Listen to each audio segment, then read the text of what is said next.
Good to be with you on this Thursday. More information coming out yesterday on the shooting in Fargo that took it took a lot of lives in a lot of different ways. One, gone to us. One, police officer. Two, incredibly injured in critical but stable condition. One, innocent, bystander who just was in a car accident and trying to get away. And then the loss of life of the individual who deserved to lose his life. And unfortunately, it's no doubt that he wanted to lose his life. So you've got all of this going on, and it's playing out nationally. Well, yesterday there's a press conference with the Attorney General of the state of North Dakota, Drew Wrigley. Also there was the mayor of Fargo, Mayor Tim Mahoney. Chief Zabolski was there as well. And so you're sitting there and you've got all of these officials up there talking about what transpired, more information coming out. And I think I was a little surprised to hear as much information come out as what did yesterday, but we're going to go through some of that. Tyler Axness, host of Afternoons Live here on the Mighty 790 is with us. Tyler, good to have you. Good morning, Joel. Yeah. And we talked and convinced the mayor of Fargo, Mayor Tim Mahoney, to come in studio. Mayor, good to have you. Thanks, Joel. Let's get this out of the way first. Is your community safe right now? So yesterday I did briefings with all the policemen, 4 different shifts that we talked to. And initially when this happens, what happens in your police force is you oftentimes give the force time off so they can recover, regroup, and do the things they have to do. What happened when the chief did that, they came back to him and said, we want back on the streets. We want to protect our city. We don't want anybody to feel unsafe or feel that they're not safe in our community. In the briefings, it's clear to me, you got big guys, strong women, tears in the audience, tears going on. There's a lot of emotion on the team right now. They talked about their first traffic stop, how you're going to feel, a little bit different. Chief very much articulated, you can't blame yourself on anything that happened. There's nothing any one of you did wrong, nothing we could have different. You do quarterback, and when the quarterback could we done any different? This was an ambush. It's clearly an ambush that it was on our 3 officers. And Zach was completely cleared yesterday. In fact, Zach is a hero for any of us. Any of you who know anything about guns, you take a rifle against a pistol, it's an unfair gunfight, basically. He's talking about Officer Zach Robinson, who basically took the individual down, walked right at him in the heat of it. And he could have done a variety of different things, but here's what I'll go on. You and I have talked about this before. Training. If you train your people right, they'll do the right thing. They all did. My firemen did the right thing. Even if they didn't know if there was a second shooter, they went to the 2 police officers, and because they reacted so quickly, that's why I have 2 police officers that are alive. Because I think if that would have happened in any length of time, just like we have in shooting incidents, is you don't get to somebody, they bleed to death. So I can't praise more all the team if they did what they're trained to do, and they did a great job. And Zach came in yesterday. He's got a son at home and his wife's pregnant. It's a tough time for that family, right? Because his wife's very concerned about his safety, but Sure. Yet he did what he's been trained to do. And that's what, my message to the guys and gals yesterday is just we respect everything they do for us, and thank God they did what they were trained to do.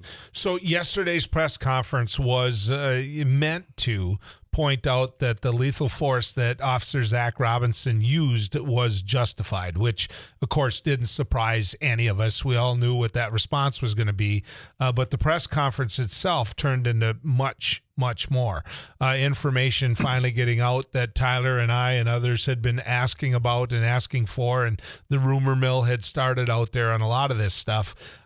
We can go through it individually, but Mayor, the truth is, a lot more, the public does, about this murder and this horrendous crime than what we did before that press conference yesterday. I'm very pleased that the public knows more what went on, and I think any of us that saw the shot of how much ammunition he had in that vehicle know that he was going to do something more. He had a grenade, he had some gasoline, he had propane.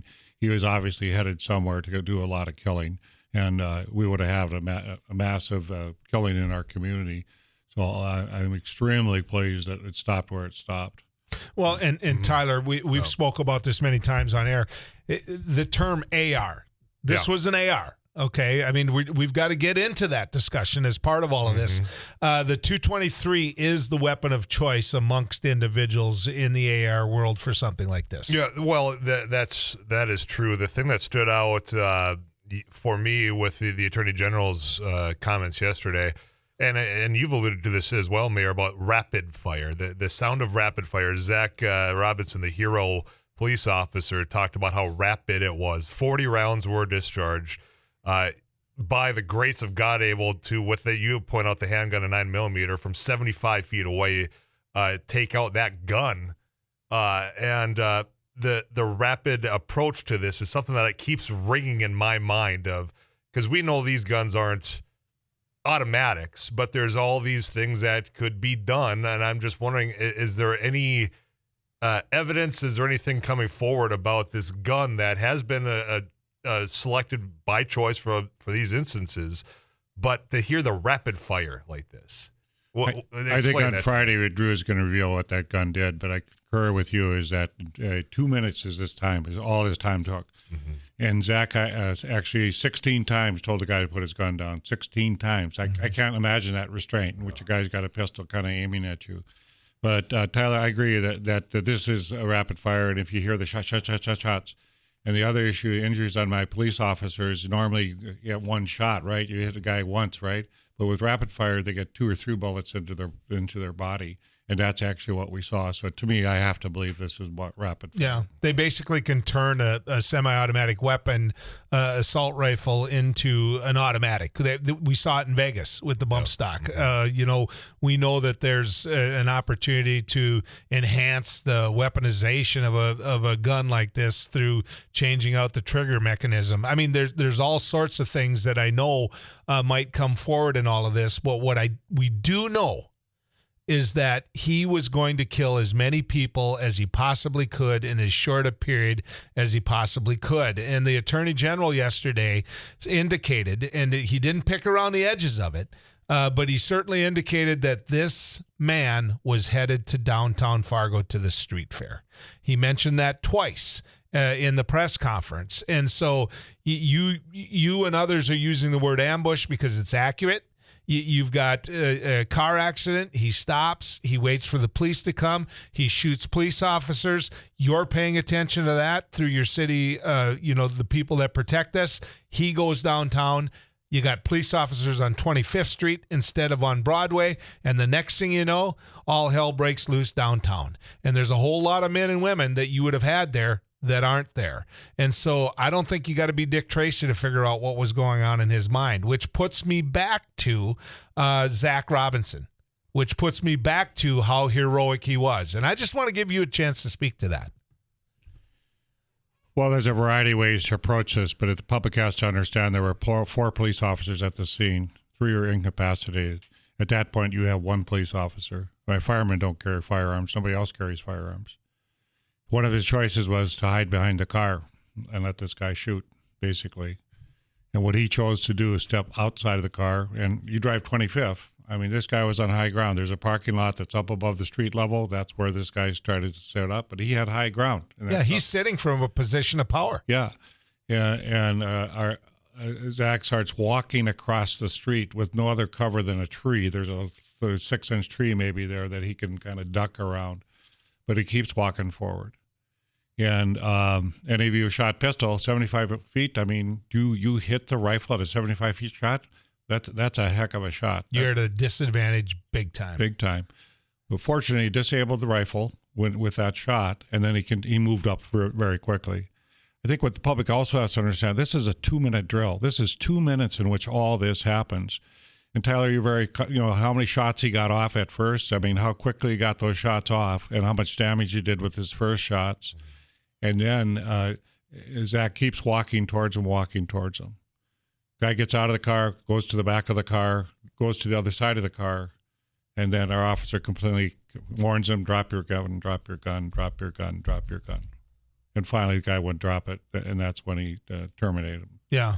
When you look at what Officer Robinson did in these body cams, I know that in the beginning, There was a lot of talk about whether or not policemen should have body cams because there's certain things that they do that the public doesn't need to know about, and you don't need officers to be criticized for. I think this is a perfect example of why you have them, because it shows the life that they live out there on the front line. And the communication, apparently, that Miss Officer Robinson had shows how incredibly well trained he was, talking to himself even after he was talking to your people about, hey, we got to get some folks here.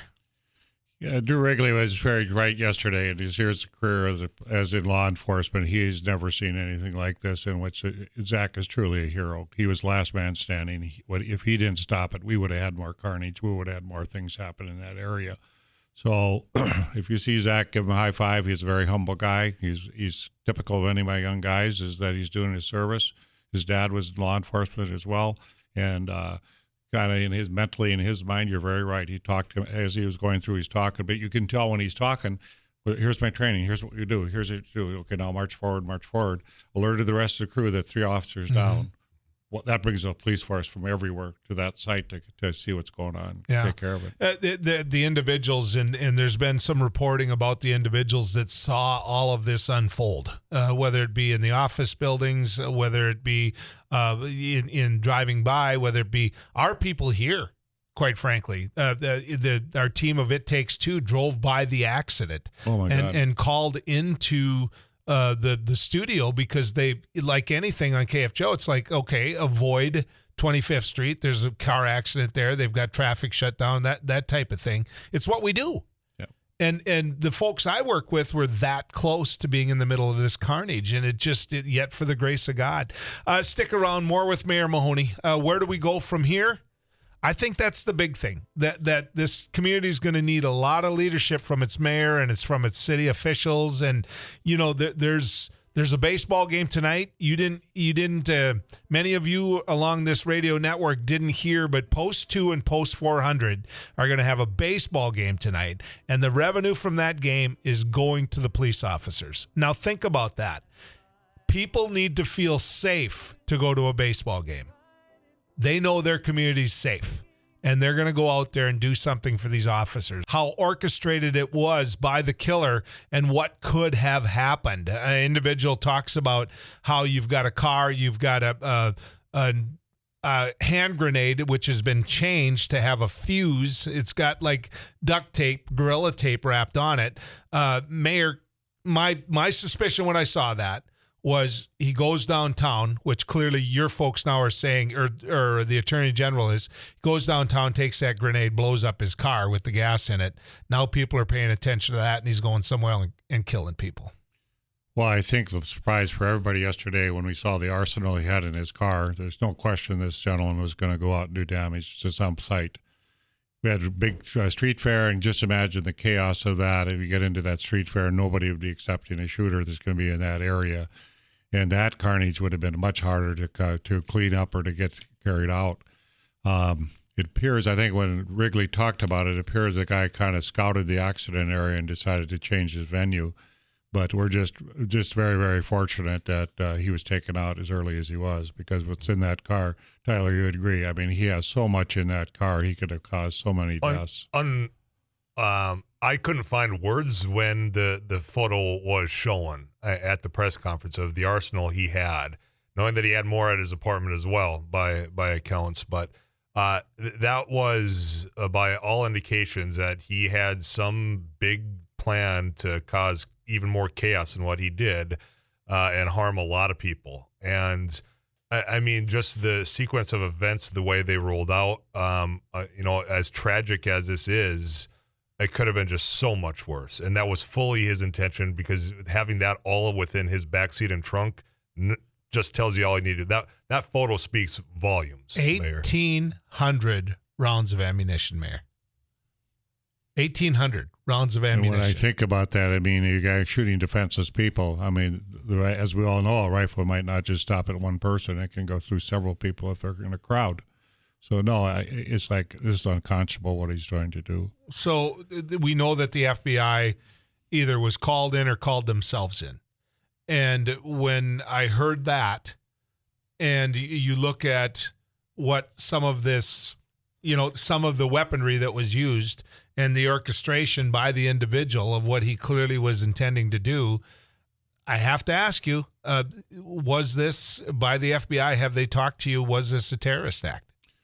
On Friday, we'll get the full report on that, Joel. As what I've heard so far, this has been a Lone Ranger, basically, but we will see what comes out Friday. Because I think where did he get his rifles? Where did he get his ammunition? Where did he get everything? And we're going to find probably just standard areas he got it. But one of the things we talk about, how did he get away with purchasing all this, getting this all lined up? Was there on anybody's terrorist watch list? And what we don't know is at that FBI report. That will be in on Friday as well. Okay. So, I asked Sheriff Johnner whether or not he knew of this man. He said he did. But there was nothing there in his police record. Did your officials say the same thing? Did the city of Fargo, I don't want to say on his radar as much as what obviously they knew who he was? Well, it's interesting because there's no mugshot. So what's been difficult is Drew Wrigley assumed we sent out a mugshot. He doesn't have a prior record, so there is no mugshot. We're going to try on Friday to release a picture if we can of the suspect so people can see that. And I think you and I had a debate if you can take the driver's license. Attorney General wasn't sure that he could pull it out. DOT, I think we're going to press that a little bit today because I think the public has a right to know what does this guy look like? Did I know him? And I think you went to it earlier today. Sometimes you'll put a picture out, then somebody will say, I know that guy, or I knew this guy, and maybe he can give it more background. And that's part of what we're all searching for. What's the why in this? And that's a tragedy you don't know. Was there a mental health issue? Was there something else? But the other issue everybody wonders is, if you would have had early warning or figured out this guy was headed down the wrong path, is there any way we could have stopped it? So I think on Friday we're going to get more of the answers and look forward to those answers. What I would just say to the public right now, the police slogan is, we are Fargo PD. And what they're really meaning about that is not just to the Fargo police force, but the whole community. So I think we all have to be a little vigilant, just watching for things, seeing things. If you see something, don't be afraid to ask. Don't be afraid to tell somebody. I think a machine gun is hard to hide, or high-powered rifles are hard to hide. Us that are responsible gun owners, you put it in a gun case, bring it out, put it in your pickup or whatever. But this kind of stuff, I don't think we could have had. I think your neighbors might have known. We are Fargo PD. That's the hashtag, ladies and gentlemen, and that's what will be on these blue bracelets that we're getting. And so all of that money, everything that you donate to this, and it'll be donate. You won't be charged. Will go to the Fargo PD. Mayor, it'll go to you, and you can make a determination. They'll have a committee that does that, so that's been fantastic. But for Andy and Tyler in the hospital, that's fantastic. You bet. And, thanks for coming in, Mayor. Jake as well. Thank you.